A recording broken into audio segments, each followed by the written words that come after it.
Sastra adalah sumber dari nilai-nilai kehidupan yang berharga. Ungkapan ini mungkin hanya ditujukan bagi orang-orang yang memiliki hati yang baik, sedangkan bagi para penjahat, sastra sayangnya bisa menjadi bibit kejahatan. Hari ini, saya akan menceritakan kisah nyata tentang kasus pembunuhan mengerikan yang terjadi di Tiongkok, di mana motif kejahatannya terinspirasi dari novel kriminal yang sangat dia sukai. Halo, selamat datang di Sigma Story. Senang bertemu dengan kalian lagi. Hari yang cerah di kantor polisi kota Luoyang dimulai dengan suara yang akrab dari panggilan rutin dari masyarakat. Biasanya itu akan menjadi laporan tentang perkembangan baru dalam kasus yang sedang diselidiki oleh tim penyelidik atau laporan dari masyarakat yang membutuhkan bantuan mendesak. Kali ini mereka menerima laporan tentang kejahatan yang aneh dan menakutkan. Setelah bel telepon di meja berbunyi, seorang polisi segera menjawab panggilan dan mendapatkan informasi yang membuatnya terkejut. Seorang pria bernama Laoli yang tinggal di dekat jalur kereta di pinggiran kota Luoyang secara tidak sengaja menemukan objek aneh saat mengumpulkan sampah di pinggir jalan. Tuan Laoli menceritakan bahwa di bawah jembatan kereta api terdapat lubang dengan panjang lebih dari 30 meter dengan lebar 10 meter. Lubang tanah ini biasanya dibiarkan terbengkalai dan sering ditumbuhi rumput liar. Yang menarik perhatian Laoli adalah banyaknya balok beton yang ditempatkan di lubang tersebut. Mungkin karena berlalunya waktu salah satu bagian beton retak dan memperlihatkan sesuatu yang sangat menakutkan dan aneh. Tersembunyi di balik celah balok beton yang rapuh, dia mencoba mendekat dan seketika wajahnya menjadi pucat. Di dalam celah itu dia melihat sesuatu yang tampak berwarna coklat gelap terlihat seperti sepotong daging babi dicampur ke dalam beton. Melihat ada hal yang tidak beres inilah kenapa dia menghubungi kantor polisi kota Luoyang. Polisi segera melakukan penyelidikan menyeluruh dan menemukan total 7 balok beton dengan bentuk yang berbeda, tampak seperti bukan limbah bangunan. Setelah balok beton diangkat, bau busuk semakin intens dan polisi mulai mengenakan masker dan sarung tangan. Dengan menggunakan peralatan profesional, polisi mulai memisahkan bagian beton dengan daging, kemudian dianalisis oleh ahli forensik, dan ternyata itu adalah potongan daging manusia. Polisi menemukan mayat yang telah dipotong menjadi 7 bagian dan dimasukkan ke dalam sebuah balok beton besar. Hasil pemeriksaan forensik menunjukkan bahwa mayat yang ditemukan adalah seorang wanita berusia sekitar 30 tahun dengan tinggi sekitar 156 cm. Di dalam 7 balok semen masing-masing membungkus kepala dan anggota tubuhnya. Ini adalah pertama kalinya polisi menyaksikan tindakan keji di wilayah keamanannya. Pelaku dengan sangat kejam memotong tubuh korban dan mencampurnya dengan semen. Selama penyelidikan di sekitar tempat kejadian, informasi mengejutkan lainnya muncul. Sebuah tas anyaman diselipkan di bawah balok beton lain. Setelah membongkarnya, tubuh seorang pria tanpa kepala dan anggota tubuhnya juga ditemukan di sana. Usia pria itu diperkirakan berusia 50 tahun dengan tinggi sekitar 178 cm. Polisi juga menemukan sebuah kancing kemeja di dalam balok semen di mana mayat itu disembunyikan. Seorang ahli forensik memperkirakan bahwa kematian kedua korban terjadi sekitar setengah tahun yang lalu. Kejadian ini segera menjadi sorotan berita utama dan menjadi perbincangan di media sosial Tiongkok. Polisi segera melakukan penyelidikan intensif di sekitar tempat kejadian dan fokus pada kasus orang hilang dalam setengah tahun terakhir beserta orang-orang yang mencurigakan. Polisi bahkan menawarkan hadiah senilai 21 juta rupiah untuk informasi yang berguna dalam menyelesaikan kasus ini. 3 hari kemudian, petunjuk-petunjuk dari kasus ini mulai terkumpul dari seorang warga bernama Deng dari desa Liang Suang. Deng menjelaskan bahwa 6 bulan yang lalu ada 2 orang yang menyewa rumahnya di desa ini, seorang pria dan seorang wanita yang menghilang tanpa alasan yang jelas. Tinggi dan usia mereka juga sama dengan informasi yang dijelaskan dalam pemberitahuan hadiah. Menurut deskripsi dari pemilik rumah, 2 penyewa ini adalah seorang pria bernama Van Liusuan berusia 51 tahun dan Zhang Fentian berusia 34 tahun. Keduanya berasal dari kota Puyang Provinsi Henan dan mengaku sebagai pasangan suami istri, tetapi hal itu tidak bisa dipercaya karena perbedaan usia mereka terlalu besar. Pada akhir Februari, keduanya menghilang secara misterius, meninggalkan semua barang pribadi termasuk KTP di dalam rumah kontrakan. Waktu menghilangnya Van Liushuan dan Zhang Fengtian sendiri sangat mirip dengan dua orang yang ditemukan tewas dalam beton. Keseharian Van Liushuan mengurus beberapa proyek di lokasi konstruksi, sedangkan Zhang Fengtian bekerja di pabrik pengolahan pakaian.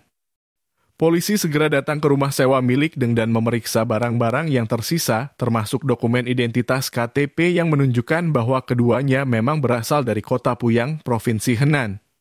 Selama penyelidikan, polisi menerima berita yang mengejutkan ada orang ketiga yang hilang bersama dengan Van dan Zhang. Orang ini adalah putra dari pasangan Van dan Zhang yang bernama Xiao Yang. Menurut penduduk desa, Xiao Yang adalah anak angkat dari almarhum Van Liushuan. Meskipun Xiao Yang tidak suka bersosialisasi dengan orang lain, tapi dia adalah tipe lelaki pekerja keras dan sangat cakap. Seorang penduduk desa masih ingat bahwa pada akhir Februari, Xiao yang datang ke pabrik mencari ibunya dan sejak saat itu keduanya tidak pernah terlihat lagi. Karena ketiganya berasal dari daerah yang berbeda dan tidak memiliki keluarga atau teman di sini, kepergian mereka secara tiba-tiba tidak terlalu menarik perhatian, kecuali bagi ibu pemilik kontrakan. Oleh karena itu, kasus ini semakin misterius. Beberapa hari setelah Van dan Zhang menghilang, Xiao yang kembali ke rumah orang tuanya dan berniat untuk membawa banyak barang. Tapi pemilik rumah melarang untuk mengambil apapun dan menjelaskan bahwa orang tuanya masih belum membayar tunggakan sewa rumah kontrakan. Xiao Yan terlihat sangat marah waktu itu, tetapi dia pergi tanpa berkata apapun dan dengan tegas menolak bertanggung jawab atas biaya sewa rumah. Untuk memastikan apakah kedua orang yang meninggal adalah Van Liushuan dan Zhang Fengtian, polisi mengambil sampel DNA dan menuju ke kota Luoyang. Kemudian diketahui bahwa keduanya sudah memiliki keluarga masing-masing, tetapi hubungan pernikahan keduanya tidak berjalan dengan baik. Zhang Fengtian sebenarnya adalah keponakan ipar Van Liushuan. Keduanya diduga berselingkuh dan memutuskan kawin lari 4 tahun yang lalu. Setelah mengambil sampel DNA dari kerabat keduanya, polisi menyimpulkan bahwa kedua jenazah dipastikan adalah Van Liushuan dan Zhang Fengtian, sedangkan informasi tentang pelaku masih menjadi misteri. Polisi pertama kali menggeledah rumah kontrakan Xiao Yang di desa Lianshuang. Untungnya selama 6 bulan terakhir, pemilik rumah belum menyewakan rumah karena Xiao Yang juga meninggalkan semua barangnya di sana. Dalam pemeriksaan, polisi menemukan beberapa petunjuk penting, yaitu potongan kayu yang digunakan sebagai cetakan beton dengan bentuk yang sama dengan 7 balok beton yang ditemukan di bawah jembatan. Hal ini semakin memastikan bahwa Xiao yang adalah pelaku kejam terhadap 2 korban. Di ruangan kecil inilah diduga dia memotong-motong jasad korban dan menuangkan beton. Selain itu, kancing kemeja yang ditemukan di balok beton di lokasi kejadian juga cocok dengan salah satu kancing kemeja milik Xiao yang ditemukan di rumah sewanya. Selama melakukan wawancara dan investigasi dengan pemilik rumah dan penduduk desa, polisi menemukan masalah pelik. Tidak ada yang tahu nama lengkap Xiao Yang dan tidak ada satupun yang memiliki fotonya. Ada begitu banyak orang bernama Xiao Yang di daratan Tiongkok, di mana polisi bisa menemukannya. Kasus ini menjadi sangat sulit untuk diselesaikan.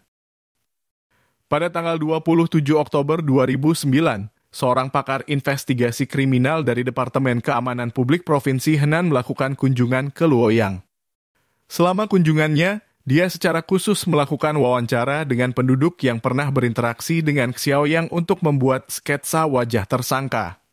Berdasarkan deskripsi dari penduduk desa yang mengenal Xiao Yang, para ahli telah menyelesaikan sebuah sketsa wajah yang menggambarkan tersangka berusia sekitar 28 tahun dengan tinggi 180 cm berwajah tegas dan memiliki mata besar.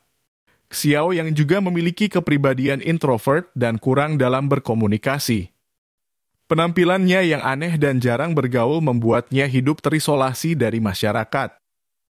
Tidak banyak yang diketahui tentang asal-usul dan nama aslinya. penduduk di desa hanya tahu bahwa Xiaoyang dan Fan Liuxuan bekerja sebagai pekerja konstruksi di sebuah proyek. Setelah mendapatkan sketsa Xiaoyang, polisi di kota Luoyang mengumumkan pencarian pelaku dengan imbalan senilai 200 juta rupiah ke seluruh kota. Informasi ini juga dipublikasikan di berbagai saluran media, termasuk sebuah forum online yang sangat populer di tahun itu. Tidak disangka, polisi kemudian menemukan petunjuk untuk menyelesaikan kasus ini melalui informasi di internet. Seminggu kemudian, seorang wanita bernama Yang Suguo dari Kabupaten Taikian, Provinsi Henan menelepon dan mengatakan bahwa sketsa Xiaoyang sangat mirip dengan salah satu mantan rekan kerjanya yang mengaku bernama Xiao Yu. Dia juga mengatakan bahwa beberapa bulan yang lalu Xiao Yu bekerja di pabrik Sabei di Provinsi Shanghai. Karena dia tidak memiliki informasi kontak Xiao Yu, polisi segera menuju ke Shanghai.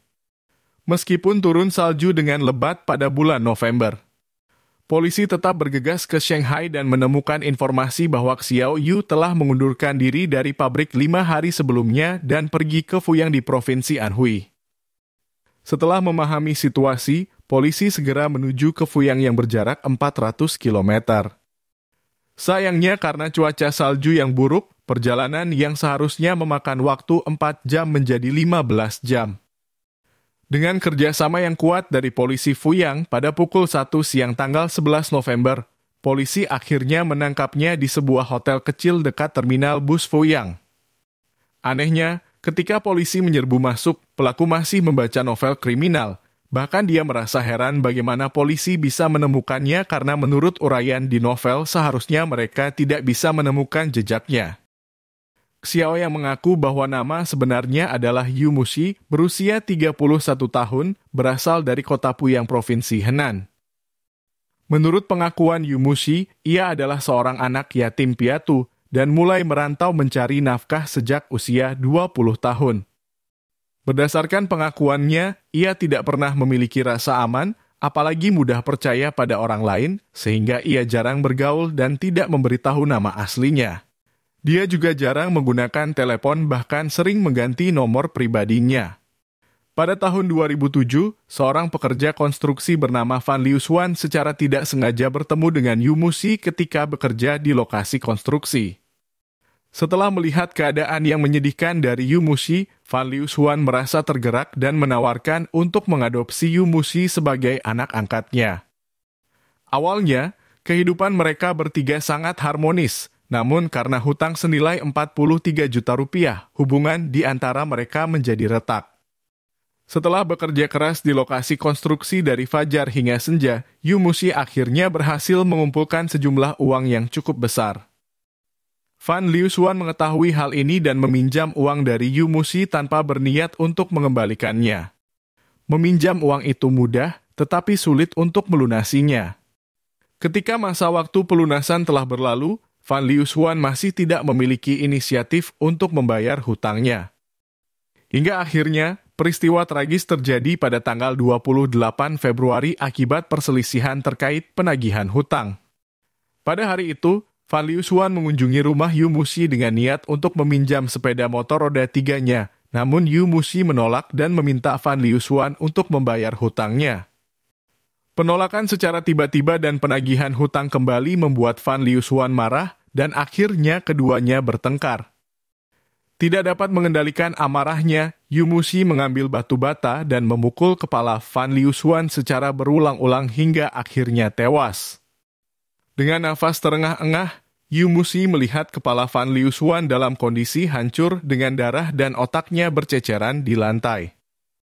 Tindakan kejam ini terlihat seperti pembunuh yang sudah merencanakan kejahatannya sejak lama. Untuk menghilangkan kemungkinan kejahatannya terekspos, Yu Mushi menipu Zhang Fengtian dengan datang ke pabrik pakaian di mana dia bekerja. Yu Mushi mengatakan bahwa Fan Liuxuan terlalu banyak minum sehingga meminta dia untuk pergi merawatnya. Saat pulang dari pabrik, Zhang Fengtian terkejut menemukan mayat suaminya dalam kondisi mengenaskan di lantai. Sebelum dia bisa mengucapkan sepatah kata pun, Yu Mushi langsung menyerangnya dari belakang dan mulai mencekiknya tanpa peduli dengan perlawanan Zhang Fengtian. Semakin ia melawan, semakin kuat genggamannya dan hanya dalam hitungan menit Zhang Fengtian tewas di tangan anak angkatnya. Saat ini, Yu Muxi melihat dua mayat terbaring di ruangan itu dan mulai khawatir tentang bagaimana menangani situasi ini. Dia pergi mengambil peralatan untuk membersihkan darah dan dalam kebingungan, dia secara tidak sengaja melihat sebuah novel kriminal favoritnya di atas tempat tidur berjudul The Silence of the Lambs. Dalam novel itu, seorang pembunuh berantai menyembunyikan tubuh semua korbannya untuk menghindari kecurigaan polisi. Mengingat semua isi buku, Yu Muxi mendapat inspirasi untuk merencanakan sesuatu yang jahat. Dia pergi membeli 7 karung semen dan mulai merencanakan untuk menyembunyikan mayat dalam patung semen dan dibuang ke taman bunga. Tetapi, karena semen yang dibelinya terlalu sedikit, dia tidak bisa menuangkan semen ke dalam 2 cetakan secara penuh. Hal ini menyebabkan bagian tubuh Fan Liushuan tidak tertutup semen secara sempurna. Tanpa pilihan lain, Yu Muxi pergi ke dapur, mengambil gergaji, lalu memotong kepala, tubuh dan kaki Fan Liushuan, kemudian memasukkannya ke dalam tas anyaman. Untuk mencegah orang lain menemukan kejanggalan, Yu Muxi menyimpan kepala dan balok semen di dalam rumah selama beberapa hari. Kemudian ia memanfaatkan kegelapan malam dengan menggunakan sepeda motor roda 3 untuk membuang kepala secara acak dan membuang balok semen secara bertahap di bawah jembatan. Setelah menyelesaikan serangkaian aksi ini, Yu Muxi meninggalkan desa dan melarikan diri. Yu Muxi merasa apa yang dia lakukan benar-benar luar biasa dan berpikir bahwa rahasia ini akan terkubur selamanya. Namun dalam kenaifannya, ia lupa bahwa fiksi dan kenyataan adalah 2 dunia yang benar-benar berbeda. Segala sesuatu yang pernah ada di dunia ini pasti meninggalkan jejak. Pada titik ini, kebenaran akhirnya terungkap dan Yu Muxi sendiri diadili dan dijatuhi hukuman mati. Dari kasus ini terlihat bahwa meskipun Yu Muxi mungkin memiliki beberapa masalah psikologis, jika bukan karena kegagalan Fan Liushuan membayar kembali hutangnya, belum tentu Yu Muxi akan membunuh mereka berdua. Bagaimanapun juga, menggunakan cara kekerasan untuk mengakhiri masalah adalah salah. Mungkin Fan Liushuan punya ide untuk membayar hutangnya, tapi Yu Muxi langsung membunuhnya. Selain tidak mendapatkan kembali uang hasil jerih payahnya, dia juga harus membayar konsekuensi dari perbuatannya. Jangan mudah menganggap orang lain sebagai anak domba yang pendiam, karena jika perilaku Anda secara tidak sengaja membuat orang marah, besar kemungkinan Anda akan menjadi anak domba yang akan disembelih. Begitulah cerita hari ini, terima kasih telah menonton.